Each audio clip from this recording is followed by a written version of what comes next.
it all. Go big or go. Welcome back to What She Said on Canada Talks, SiriusXM 167. I'm Christine Bentley in studio with Sharon Caddy. And Sharon, how often have you come home and you want something tasty and nutritious and you just don't have the time and you're so More hungry often than I care to say.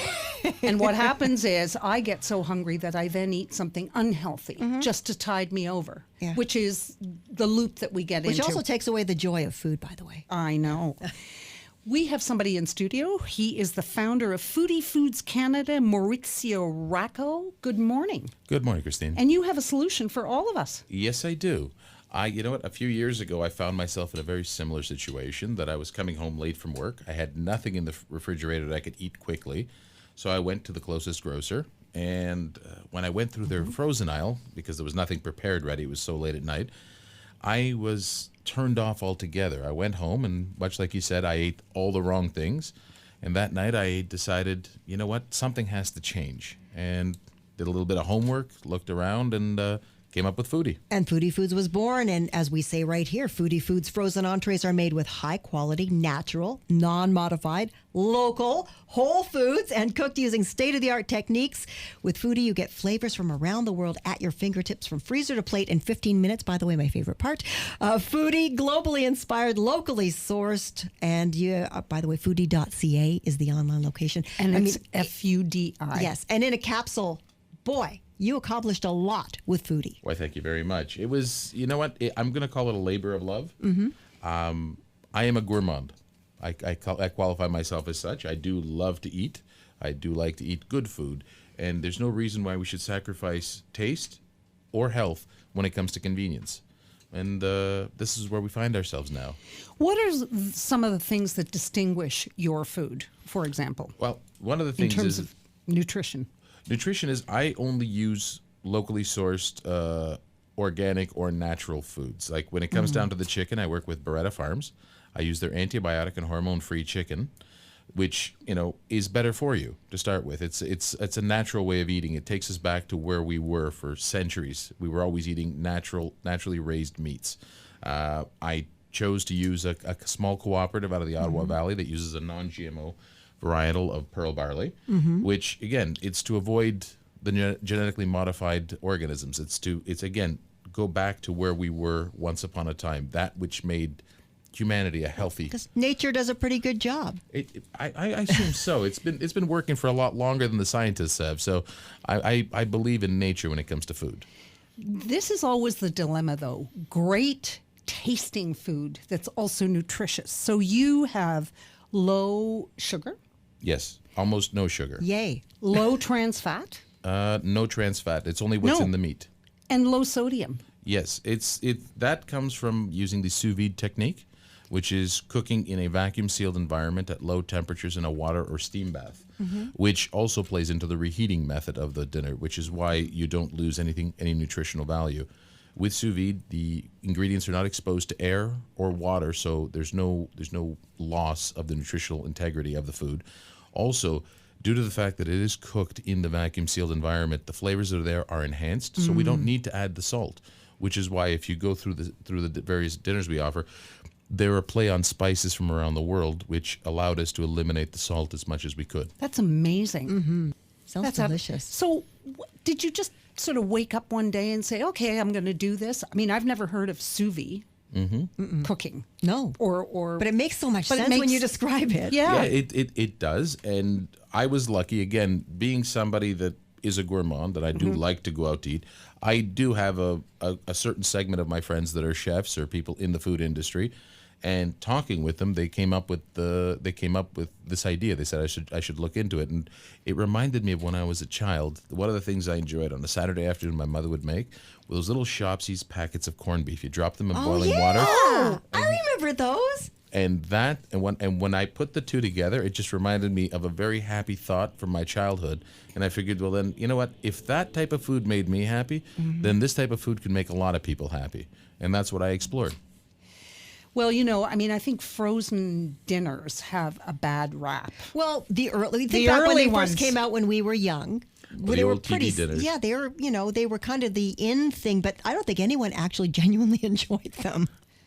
I don't know anyone who has. I know people who have tried them, Yes. but you know what? I don't want to speak ill of any products on the market. We're no, talking no. years The- ago. no, We're the talking early- years ago. The original stuff my was goodness. something else. It wasn't quite. It was sort of like spam. But we all bought it. Like our parents all bought them because it was the cool new thing.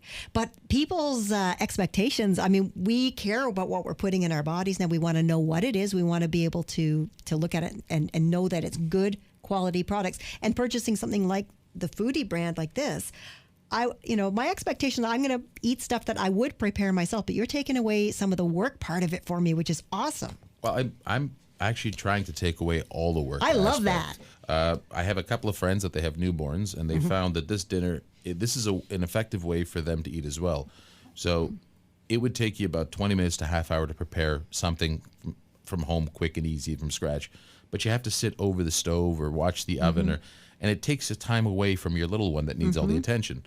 A lot of young mothers that I know, or even fathers, when they're taking care of their child, they put it in for the 15 minutes, even if it cooks 20 minutes. But that's 20 minutes they have with the newborn that they wouldn't otherwise be able to spend with them. It actually maximizes the time you have in all aspects. Well, not only is it convenient, but it takes away the guilt because you're eating something healthy. For me, I live on my own. So I either do a mass cook on Sunday and I eat it for 6 days, which is so boring because I just I've been there. I feel stupid making a meal for like one little meal for one person. This way I have the choice. You're absolutely of something right. healthy. Yeah. You are absolutely right. And again, this is another one of the aspects we took into account.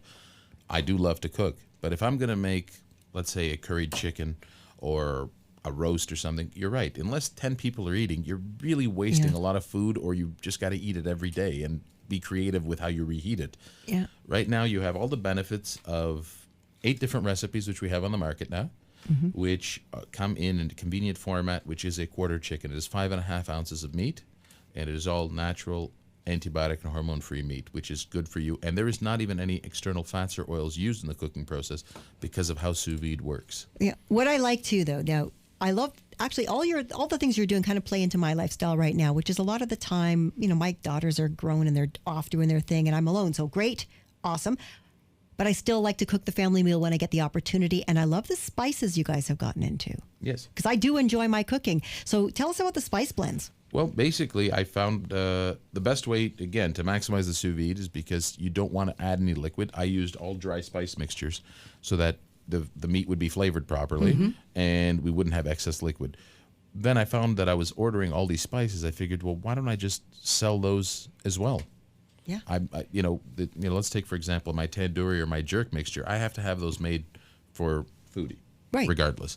So at this point, why don't I just put it in a spice jar and sell it to the consumer for someone much like And yourself? can I say that the pricing on these is like really good? Because I do go and buy spices, and spices can be like Very prohibitively expensive. expensive. Yeah, these actually very recent, $4.99, my friend. Well, my father was in the retail business for a very long time in clothing, and we always had a philosophy that is, you have to make sure that the consumer is happy. We make our money going forward. Our business isn't, we don't become rich in a day. You don't go under in a day. It's a long process, but you have to make sure that the person who's buying your product is not only happy for what they're getting, but they're happy for what they're paying. And that's it. It's all about being price conscious. It'd be great if all of us could afford anything that came at us, but we can't. So it's better to make sure that more people have access to the product, which fundamentally will bring a change about. It's about bringing a change in the way we eat. It's about a return back to natural food. It's a return back to a portion control for our own personal health. And as a return also in a low carbon footprint and low waste impact, which is why I also did this. Everything, all the packaging is recyclable. And my facility is very energy efficient, water table friendly. And I source from a very short radius around the city of Toronto, and I redistribute around the city of Toronto to avoid having a large, long-lasting carbon footprint also. What went into developing which recipes became the entrees? These are my favorite dishes. That's a pretty good. That's a good answer. It's what I like to eat. I'm not going to I wouldn't serve something I wouldn't want. So if somebody has an idea for something that I haven't tried yet, I'm open to suggestion. But as I go and eat in various restaurants and in my travels where I've eaten, I remember things and I try to imitate them and I just try to adapt them, let's say, for our cosmopolitan society, which is why it's not just a single flavor, but it's an international representation. Toronto's an international city. We all come from somewhere. We all have a dish we'd like to share with somebody else, so let's do it.